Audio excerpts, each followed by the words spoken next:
Assalamualaikum warahmatullahi wabarakatuh. Halo semuanya, perkenalkan saya Gali Febrian Agustino dengan nomor induk mahasiswa 202335005. Saya adalah mahasiswa semester 2 dari program studi pendidikan matematika. Nah, pada video yang kali ini saya akan mengajak kalian untuk belajar mengenai bagaimanakah pembangunan yang berbasis pada hak asasi manusia. Untuk materinya kalian bisa cek sendiri di e-book ini. Nah, tugas ini disusun untuk memenuhi ujian tengah semester dari mata kuliah Pendidikan Kewarganegaraan dengan dosen pengampu saya yaitu Bapak Dr. Andes Sutiono, MPD. Dari sejak lama disadari, proses pembangunan ternyata tidaklah serta-merta memberi kontribusi dalam memajukan pelaksanaan hak asasi manusia, hanya dengan merujuk pada berbagai bidang yang menjadi perhatian hak asasi, seperti kesehatan, pendidikan, keadilan, atau pemerintahan. Nah, berbagai aktivitas yang mengatasnamakan pembangunan seringkali salah arah dan bahkan kontraproduktif untuk kerangka pelaksanaan hak asasi manusia. Pembangunan haruslah berpusat pada rakyat dan membuka kesempatan seluas-luasnya kepada rakyat untuk turut berpartisipasi dan berkontribusi. Pembangunan pun harus juga ramah lingkungan.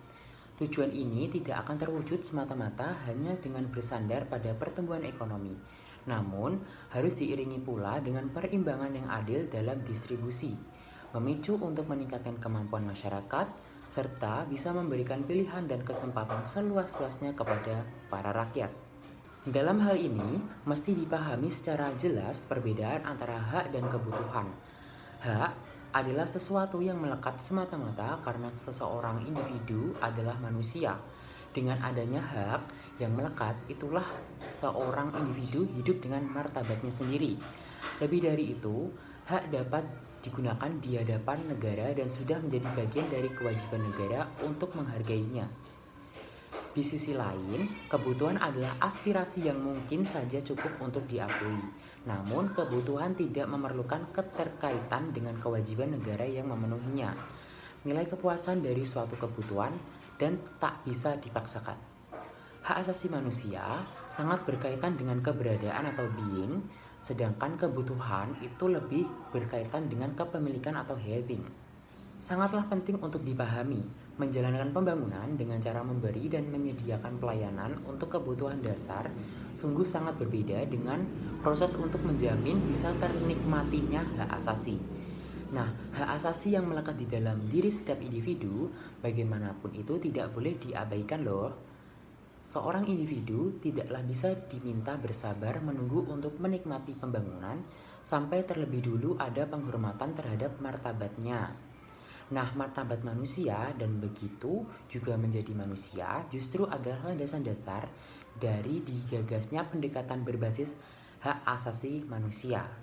Secara prinsipil, terdapat perbedaan mendasar antara pendekatan berbasis kebutuhan dan juga berbasis pada hak asasi manusia.